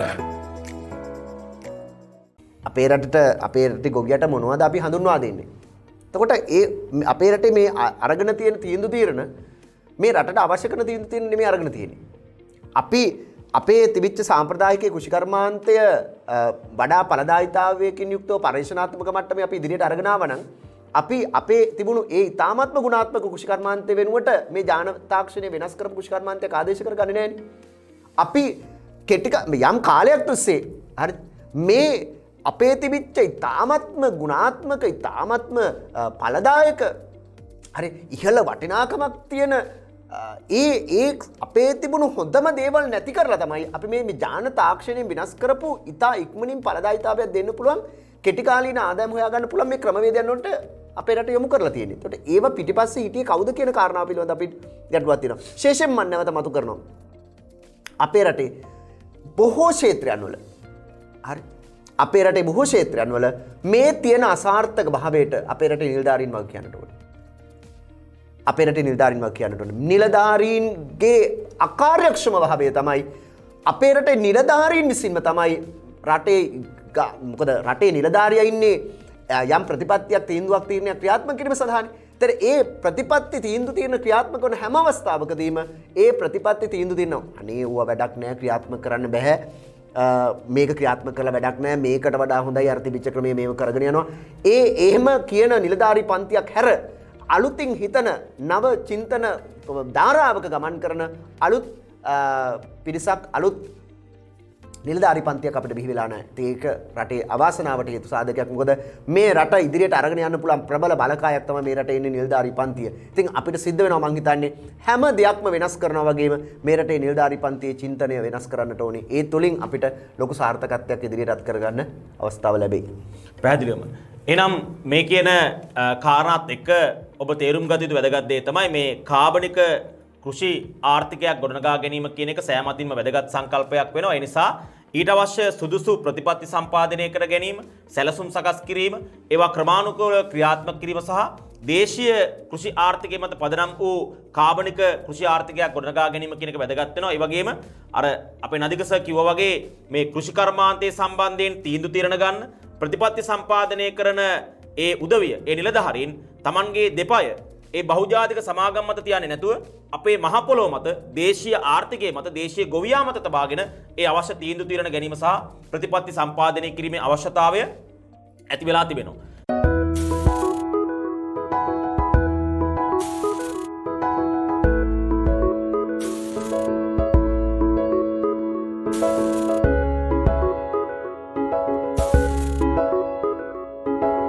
දැන්ම ඇප් එක ඩවුන්ලෝඩ් කරගන්න. දැන් පහුගිය කාල සීමාව තුළත් අපි දකින මේ ගැටලුකාරී තත්ත්වයේ තුළ යටිව්‍යුහය තුළ පේන තියෙන දේ තමයි ඒ තීන්දුව తీරන ගත්තු ඒ ප්‍රතිපත්ති සම්පාදනය කරපු ඒ අවශ්‍ය උපදෙස් ලබා දීපු බොහෝ අය අපේ රටේ අපේ ගොවියා මත Tamanගේ දෙපය තියාගෙන ඉන්නවා වෙනුවට අර කියන බහුජාතික සමාගම් වලින් වරදාන වරප්‍රසාද ලැබමින් යම් යම් තීන්දුව తీරන ගත්තු අවස්ථා තියෙනවා. අපිට බහුලව දකින්න යම් යම් නෙමේ බහුතරයක් ගත්ත තීන්දුව තියෙනවා. පැහැදිලිවම. ඒ ජාත්‍යන්තර සමාගම් වලට අවශ්‍ය කරන තීන්දුව තියෙන තමයි අරගෙන පැහැදිලිවම. තියෙන්නේ. ඒ නිසා අපේ රටේ ගත්තොත් එහෙම හැම ක්ෂේත්‍රයකම ඖෂධ පැත්ත ගත්තොත් මේ ක්‍රියාත්මක වෙන්නේ බහුජාතික වශයෙන් තියෙන සමාගම් වල තියෙන අවශ්‍යතාවය. ඒතර ඒ අපිට රට තුල දේශීය වශයෙන් ඖෂධයක් නිර්මාණය කරගන්න තියෙන අවස්ථාවන් හැම දෙයක්ම ඔවුන් මකා දමනවා. සහ එවැනි දෙයක් නිර්මාණය වෙනවා නම් ඒකට අපි දකින ප්‍රධානම කාරණාව තමයි මාධ්‍ය මගින් විශාල මෙහෙයුමක් ක්‍රියාත්මක වෙනවා. ඒවායි අසාර්ථකභාවය පෙන්눔 කරමින්. ඒවා අසාර්ථකයි කියලා කියන්නේ පරිශ්‍රණ මට්ටමින් නෙමෙයි. මතවාදිමේ වශයෙන්ම ගසක් පැලවේගෙන එනකොටම ඒ පොඩි කාලේ මේක විනාශ කරලා දානවා. ඒක තමයි සිදු කරන්නේ. එතකොට එහෙම කළොත් අපේ අනාගත પરම්පරාව අපි කොතනට අරගෙන යන්නේ? අපේ ඉදිරි પરම්පරාවන් වලට අපි මේ රට කොයිතරම් සෞභාග්‍යමත් රටක් විදිහට ඉතුරු කරනවද? අපිට අපි මේ රටේ වෙනුවෙන් යමක් කළා කියලා සතුටු වෙන්න පුළුවන් වෙයිද? ඒ නිසා අපි අන්නේ පැත්ත ස්ථානට උනා. අපි ඒ නිසා බොහොමත්ම ආදරෙන් මේ රටේ නිලධාරී පන්තියෙන් ඉල්ලා සිටින්නත් ඕනි. පැහැදිලිවම. ඔබේ වගකීම මව්බිම වෙනුවෙන් ඉටු කරන්න කියලා කාරණාව. පැහැදිලිවම. ඒ නිසා අපි හැමදාම මතක් කරනවා වගේම ඒ දේශපාලන අධිකාරිය ප්‍රතිපත්ති සම්පාදකීන් ඔවුන්ගේ යුතුයකම වගකීම නිසි පරිදි ඉටු කරනවා වගේම ඔබ මම රටේ පුරවැසියන් විදියට මතවාදීමේ වශයෙන් හෝ අපේ ප්‍රායෝගික ක්‍රියාකාරීත්වය තුළින් හෝ දැනුමෙන් හෝ කවර ආකාරයකින් හෝ අපේ රට වෙනුවෙන් ඒ සෑම ශේෂ්ත්‍රයකම යුතුයකම වගකීම ඉෂ්ට කරන්න පෙළඹෙන්න ඕන. අපි හැමදාම මතක් කරනවා වගේම අපි එක් පුද්ගලයා වශයෙන් Taman දන්න තනතුර මත, Taman සිටින තත්ත්වයේ මත, Taman කරන රැකියාව මත ඒ සෑම අවස්ථාවකදීම තම යුතුයකම් තම වගකීම් හරියට ඉෂ්ට කරනවා නම් මේ සෑම ප්‍රශ්නයකටම විසඳුම් අපිට පේන මානය තුල තියෙනවා කියන එක අපි තේරුම් ගන්නට ඕන. ඒ නිසා මේ කියන කාරණාවලදී අපේ නදිකස මතක් කළා වගේ රටේ මාධ්‍ය වලට විශාල වගකීමක් පැවරෙනවා, විශේෂයෙන් රූපවාහිනී මාධ්‍ය වලට. දැන් අපි දන්නවා මේ කාබනික කෘෂි ආර්ථික ක්‍රමය අසාර්ථකයි කියන මේ අපේ රට තුල මේ කියන සංකල්පය සමාජගත වෙන්නත් කලින් ඉඳන්ම මේ කාබනික කෘෂි ක්‍රමය ඉතාමත් සාර්ථකව පවත්වාගෙන යන ගොවි මහතුන් විශාල ප්‍රමාණයක් අපේ රටේ ඉන්නවා. අක්කර ගණනක් වගා කරපු ඉතා ඉහළ අස්වැන්නක් ඵලදාවක් ලබන ගොවීන් විශාල ප්‍රමාණයක් අපේ රටේ ඉන්නවා. ඒ නිසා මේ මාධ්‍ය තුලින් ඔවුන්ට ඉඩ ප්‍රස්තාව වෙන් කළ දිය යුතුයි. ඔවුන්ගේ අත්දැකීම් රටට ලෝකෙට කියන්න. අර අවබෝධයක් නැති, අවිශ්වාසයක් තිබෙන, දැනුමක් නැති ඒ අනිකුත් ගොවීන්ට, අනිකුත් ගොවි මහතුන්ට මේ දැනුම, මේ අවබෝධය ලබා දෙන්න ඔවුන්ට අවස්ථාව සලසා දිය යුතුයි. මම විශ්වාස කරනවා මේ කෘෂි සංවර්ධන නිලධාරීන්ට වඩා ප්‍රයෝජනවත් ඒ කියන ගොවි මහතුන්ට ඒ අවශ්‍ය සම්පත් ලබා දීලා ඒ අවශ්‍ය මඟ පෙන්වීම කරලා අනිකුත් ගොවීන් එක්ක මේ අත්දැකීම් බෙදා හදා ගන්න අවස්ථාව දුන්නා නම් මීට වඩා විශ්වාසයෙන් මේ අදාළ අපේ බලාපොරොත්තු කෘෂි ආර්ථිකයක්, කාබනික කෘෂි ආර්ථිකයක් නිර්මාණය කර ගැනීමේ වෑයම යථාර්ථයක් බවට පත් කරගන්න පුළුවන් කියලා. ඒ නිසා මේ කාබනික කෘෂි සංකල්පයේ, කෘෂි ආර්ථික ක්‍රමයේ ආර්ථිකමය ප්‍රතිලාභ ලබන්න නම් අපි අනිවාර්යෙන්ම මේ කියන වෑයම, මේ කියන ක්‍රියාවලිය අඩුපාඩු වලින් තොරව දේශීය කෘෂි කර්මාන්තය මත පදනම් වූ ක්‍රියාවලියක් ලෙස මේ සමාජය තුළ සමාජගත කළ යුතු වෙනවා. අන්න එහෙම වුණොත් ඔබටත් මටත් අනාගතයේදී ලෙඩ රෝග වලින් තොර සෞඛ්‍ය සම්පන්න ජීවිතයක් ගත කරන්න අවශ්‍ය වෙන ආහාර පාන ටික අපේ රට තුළින්ම සපයා ගන්න පුළුවන් වෙයි. ඒ වගේම අර කියපු විදේශ වෙළඳපොළ තුළ තිබෙන විශාල ඉල්ලුම සපුරාලමින්, ඒ වගේම අර කෘෂි සංචාරක ව්‍යාපාරයට අවශ්‍ය පසුබිම නිර්මාණය කර ගනිමින් ආර්ථික ප්‍රතිලාභ විශාල වශයෙන් ලබන්න මේ වෑයම උපකාරී වෙයි. ඒ නිසා අපි බලාපොරොත්තු වෙනවා, අපි කල්පනා කරනවා, අපි මතක් කරලා ඉන්නවා අපේ දේශපාලන අධිකාරීට වගේම මේ ප්‍රතිපත්ති සම්පාදකයින්ට මේ වැඩසටහන නැවත ප්‍රායෝගිකව ක්‍රියාත්මක කරන්න පුළුවන් වෙන ආකාරයට අඩුපාඩු රහිතව, දුර්වලතා රහිතව ඒ අවශ්‍ය මඟ පෙන්වීම් සිදු කරමින්, අවශ්‍ය sannivedanayන් සිදු කරමින් වඩා හොඳින් ක්‍රියාත්මක කරන අවශ්‍ය සැලසුම් සකස් කරලා ඒවා ක්‍රමානුකූලව මේ සමාජය තුළ ක්‍රියාත්මක කිරීම තුළින් මේ වෑයම නැවත යථාර්ථයක් බවට පත් කරගන්න අවශ්‍ය ක්‍රියාමාර්ග ගන්නට කියලා අපි ඔවුන්ගෙන් ආයාචනා කරනවා.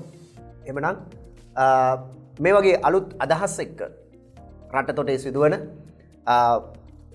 රට තුළ මේ අපි උපන් මාතෘභූමියේ දියුණුව වෙනුවෙන් නව චින්තන විප්ලවයක් කරන්න හැකිවන නව චින්තන ධාරාවකින් යුක්ත රට තොට ගැන හරියට තොරතුරු දන්න යමක් හරියට විශ්ලේෂණය කරගන්න පුළුවන් ආර්ථික විද්‍යාත්මක ඇසින් ලෝකයේ දකින අලුත් පරපුරක් නිර්මාණය කර ගැනීමේ ඒ චින්තන විප්ලවය සමග අපි අලුත් දවසක ඉකෝන් අයි වැඩසටහනකින් හමු වෙමු. එනම් ඔබ සියලු දෙනාටම ආයුබෝවන් සුබ දවසක් ප්‍රාර්ථනා කරමි.